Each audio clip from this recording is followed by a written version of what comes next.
Hi, வணக்கம். என் பேர் வெங்கடேஷ். நான் ஒரு marital reversal coach as well as midlife alignment coach. இந்த வீடியோவில் நம்ம மேரிட்டல் கான்ஃப்ளிக்ட்ஸ் தான் பேச போகிறோம்.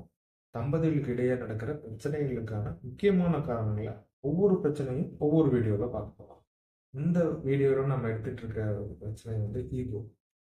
ஈகோ அப்படின்னாலே நமக்கு தோன்றது என்ன? தான்கிற எண்ணம், அகங்காரம். ஒரு வீட்டில் பார்த்தீங்கன்னா நான் நினைக்கிறதா நடக்கணும், என்னோட டிசிஷன் தான் ஃபைனலாக இருக்கணும் அப்படிங்கிறது.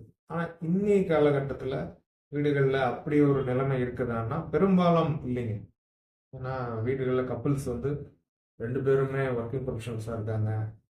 10 to 12 hours ஒர்க் பண்ணிட்டு தான் வர்றாங்க. ஸோ இன்னைக்கு இந்த ஈக்குவாலிட்டிங்கிறது புரிஞ்சுக்கிட்டாங்க. ஸோ அப்போ ஈகோங்கிறது எப்படி தாங்க நம்ம வாழ்க்கைக்குள்ளே வருது அப்படின்னு கேட்டிங்கன்னா, கேள்விகள். இந்த வேலையை நான் தான் செய்யணும், ஏன் நீங்கள் செய்யக்கூடாதா? ஏன் எப்போ பார்த்தாலும் இந்த வேலையை என் தலையிலேயே கட்டுறீங்க? இந்த மாதிரி கேள்விகள் வழியாக தான் நமக்குள்ள ஈகோ வருது. அப்போ நம்ம பார்ட்னருக்கு என்ன தோணும்? ஏன் எப்போ பார்த்தாலும் நம்மளே செய்ய சொல்கிறாங்க, அவங்க எஸ்கேப் ஆகுறாங்களா அப்படிங்கிற எண்ணம் தேவையில்லாமல் வருது. ஆனால் ஒன்று கவனிச்சிங்கன்னா, இதே மாதிரியான ஒரு சுச்சுவேஷன் ஆஃபீஸில் வருது. நமக்கு நமக்கு ஒரு டார்கெட் இருக்குது, நம்மளோட ஒரு ஒர்க் ஃப்ளோ இருக்குது.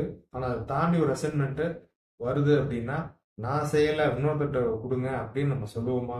இல்லை. முதல் ஆளாக போய் அதை நான் செய்கிறேன்னு போய் நிற்போம். ஏன்? அந்த வேலையை செஞ்சால், நம்ம எக்ஸ்ட்ரா ஒரு வேலை செஞ்சால் நமக்கு ப்ரொமோஷன் கிடைக்கலாம், ஒரு இன்சென்டிவ் கிடைக்கலாம், சேலரி ஹைக் கிடைக்கலாம், ஆக மொத்தத்தில் ஒரு ரிவார்ட் ஒன்று இருக்குது அப்படிங்கிற எண்ணம் இருக்குது. ஆனால் வீடுகளில் பார்த்தீங்கன்னா நம்ம என்னதான் ஓடி உழைச்சாலும் சீனியர் அப்பாவாவோ எக்ஸிக்யூட்டிவ் அம்மாவாவோ ஆக முடியாது. அப்பா தான் இல்லை அம்மா தான். ஸோ அந்த ஒரு விஷயமும் இருக்கு. இப்போ இதுக்கு என்னங்க தீர்வு அப்படின்னா, ஃபர்ஸ்ட் ஆஃப் ஆல் ரெண்டு பேரும் ஈக்குவலாக ஒர்க் பண்ணுறோம். ரெண்டு பேருமே வந்து வீட்டுக்கு வரும்போது டயர்டாக தான் வரோம். வீட்டுக்கு வந்த உடனே ரிலாக்ஸ் ஆகிடலாமான்னா இல்லை. வீட்டில் வயசானவங்க இருப்பாங்க, அப்பா அம்மா இருப்பாங்க, அவங்களுக்கான தேவைகளை பார்க்க செய்யணும். பசங்க இருப்பாங்க, அவங்க கூட கொஞ்சம் நேரம் ஸ்பெண்ட் பண்ணணும். இது இல்லாமல் நமக்கும் வந்து வெளியே போக வேண்டிய வேலை, பர்ச்சேஸாக இருக்கும், வேற எங்கேயோ பேங்க்குக்கு போகணும், அங்கே போகணும், எல்லா வேலைகளும் இருக்கும். அதையும் கவனிக்கணும்.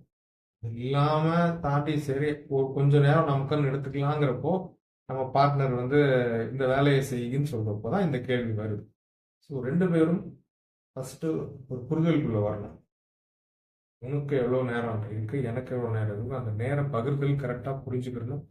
அதை புரிஞ்சுக்கிட்டு எந்த வேலைகளை யார் செய்யணும், எப்போ செய்யணும், எந்த வாரம் யார் செய்யணும், இந்த அளவுக்கு ஒரு தெளிவான ஒரு பிளான் அவங்களுக்குள்ள இருந்ததுன்னா இந்த பிரச்சனையே வராது. இன்னொன்று ரிவார்டிங்.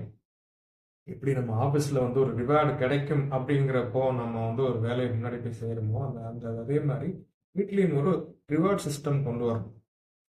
அப்படி கொண்டு வந்தால் ரிவார்ட் சிஸ்டம்னா எப்படிங்க கொண்டு வர்றது அப்படின்னா, இந்த வேலையை நம்ம ரெண்டு பேரும் சேர்ந்து தான் இந்த வேலையை செய்யணும். இந்த வேலையை நம்ம பிளான் பண்ண மாதிரி செஞ்சுட்டோம்னா இந்த வாரம் ஒரு அவுட்டிங் போகலாம், இந்த வாரம் ஹோட்டலில் போய் சாப்பிடலாம் அப்படிங்கிற மாதிரி ஒரு ரிவார்ட் சிஸ்டம் கொண்டு வந்துட்டோம்னா ஆட்டோமேட்டிக்காக இந்த பிரச்சனையே வராது. அடுத்த வாரம் இன்னொரு வீடியோவில் வேற பிரச்சனையை பற்றி பேசுவோம். தேங்க்யூ.